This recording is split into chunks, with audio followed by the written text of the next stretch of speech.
What's up, guys? Welcome back to the channel. Now, as you may be aware, Metroid Dread has been nominated for Game of the Year of 2021, which is great news if you're a Metroid fan and of Metroid Dread. The game does deserve it, in my opinion, and if you played it for yourself and beat the game, maybe you do agree with that opinion as well. Some people, of course, may have had issue with the game, a certain difficulty and certain areas about getting lost, and we saw some controversy about that online, some discussion about that. But overall, most people do agree that Metroid Dread is a fantastic game and deserving of the Game of the Year nomination for 2021, which they announced just a few days ago for the Game Awards, that's hosted by Geoff Keighley. So Metroid Dread is being nominated for that, along with a few other games including Ratchet & Clank, Resident Evil Village, It Takes Two, Psychonauts 2, and Deathloop. So Metroid Dread is in that company with those games, and there's been some talk as to whether or not these games actually deserve to be on that list, including Metroid Dread, which you would think maybe would not be that big of a deal for Metroid Dread to be nominated for Game of the Year because it is a great game. I've seen various takes about Ratchet & Clank and Deathloop not deserving of being there, but either way, Metroid Dread is on that list, and whether or not it's going to win is up to the judges to decide. But there's a very interesting discussion about Metroid Dread as to whether or not it is even deserving to be nominated for Game of the Year due to a reason that you may not even be aware of. And I've seen this being talked about over the weekend actually on a podcast.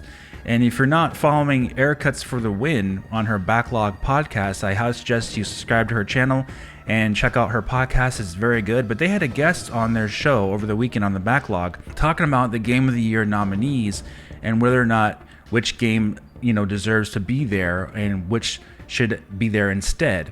There's some talk of Forza as well being a highly rated game not being included for Game of the Year nominees. All that discussion in there. So I highly suggest you check that out. But very specifically with Metroid Dread, I wanted to highlight one certain point that was talked about on that podcast, and then we will discuss concerning Metroid Dread. So take a look at this. Can we talk a little bit how crazy that is? The Metroid Dread's in one category and somehow it's in Game of the Year. I mean, yeah. How do you? I don't know how Game of the Year. How are you in the Game of the Year space when you're not in any other topic for talking about any other kind of award? Interesting. I heard you say that on your show, the Addict Show with Hustle over there. I wanted you to expand on that because you did bring up a good point. It's something to think about. If you're nominated for Game of the Year, you would think you would be in more of these other categories. Yeah. To me, it depends on what the game gets. Mm-hmm. I just don't see how Metroid Dread comes out at the very last minute. And somehow it got put in Game of the Year. And if you look at what it's been nominated for, this is it. Best action adventure game. So, I mean, it didn't get any kind of, usually it's got good audio done it. Why didn't he get that? Yeah. You know what I'm saying? There's so many so you mean to tell me the only damn good thing it does is be action adventure? There's nothing else that they could give this game to anything else. But for some reason, since they're going to give this to one nomination, it deserves to be in the biggest nomination. Interesting. Yeah. It's interesting to think about. Okay, so there you have it. So before we discuss this, though, I want to make it clear that this is just a discussion topic. It's just opinions. Nobody's right or wrong here. So if you have an opinion that's different from this, or if you agree or disagree, it's fine. We should discuss it in the comment section, though. I'm going to discuss my opinion on this, and then discuss the reasons why I think Metroid Dread does deserve to be nominated for Game of the Year, despite what was said in that conversation. So what was brought up is that Metroid Dread was only nominated for 2 categories, meaning one for Game of the Year and one for Best Action Adventure of the Year. So that's just 2 categories that Metroid Dread was nominated for. But the topic was that it just so happened to be nominated for Game of the Year despite only having one other nomination. And this was seen as something as being a slight against Metroid Dread, deserving of having the nomination of Game of the Year, according to the opinion shared in that podcast. But the interesting thing is, though, is that I think that the Game of the Year awards and the Game Awards for every year should be treated differently than a typical nomination category for other types of entertainment, like movies, for example. And it is possible that certain movies could be nominated for Best Picture of the Year with only a few different nominations. But games are very different because games are very unique. They try very different things. And in movies, they tend to follow a certain standard of types of movies that they do. There's only a few set types of genres that they cover. And there's very set categories of what they're nominated for every single type of movie.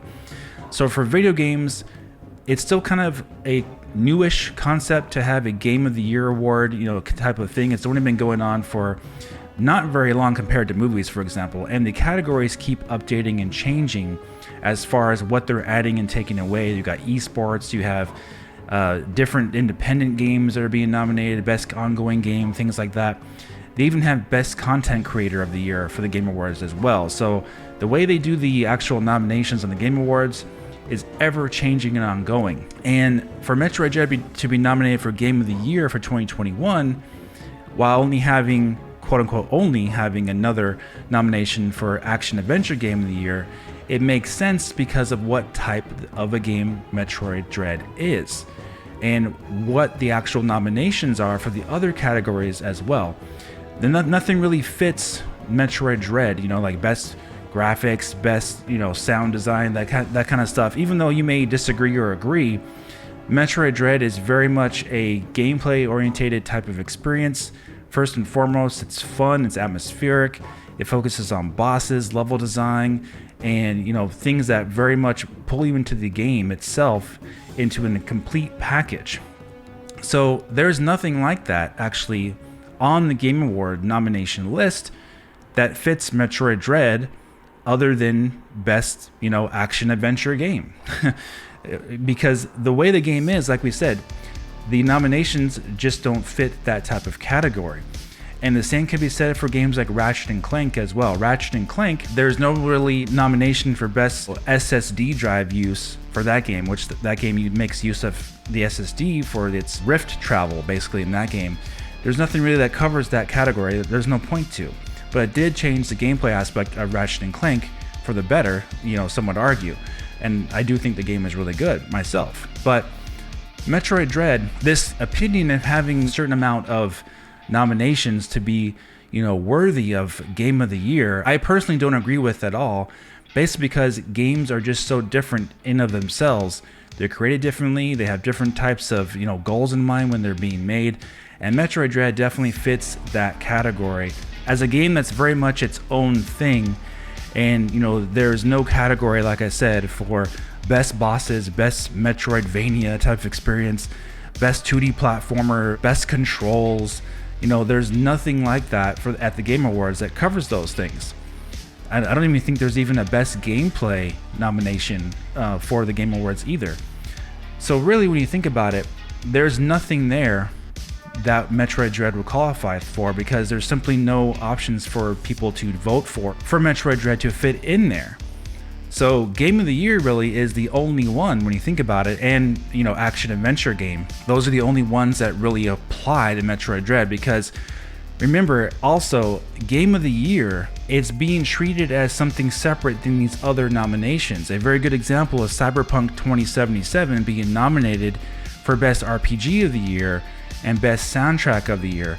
While that's a very controversial game, overall that game was, not very playable on the PS4 and Xbox One consoles, but it was just fine on PC and PS5 and Xbox Series X. It plays just fine.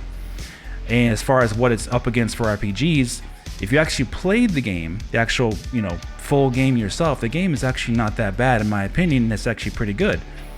It was very, very heavily criticized on its lack of, patches and all the bugs it has on the last gen consoles.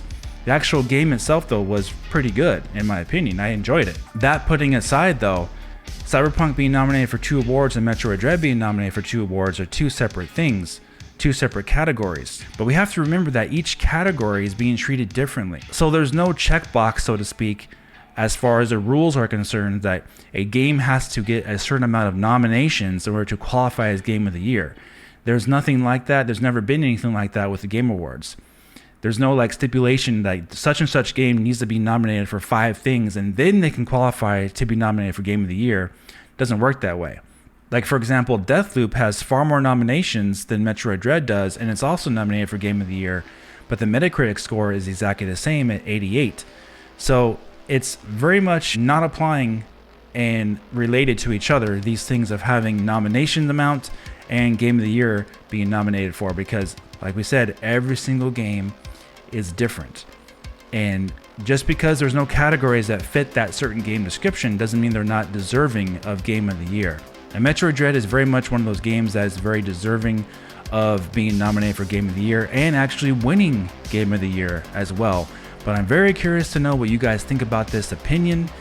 Did the amount of nominations and attention that Metroid Dread got for Game of the Year seem a little suspect to you, like it need to have more attention for it to be nominated for Game of the Year? Do you agree with that opinion? Or do you think that simply a Game of the Year is a Game of the Year and it shouldn't be judged by how many different nominations it has? And if you think they're actually related to not to being connected to having the chance to be nominated for Game of the Year? I'm very curious to know what you guys think about that.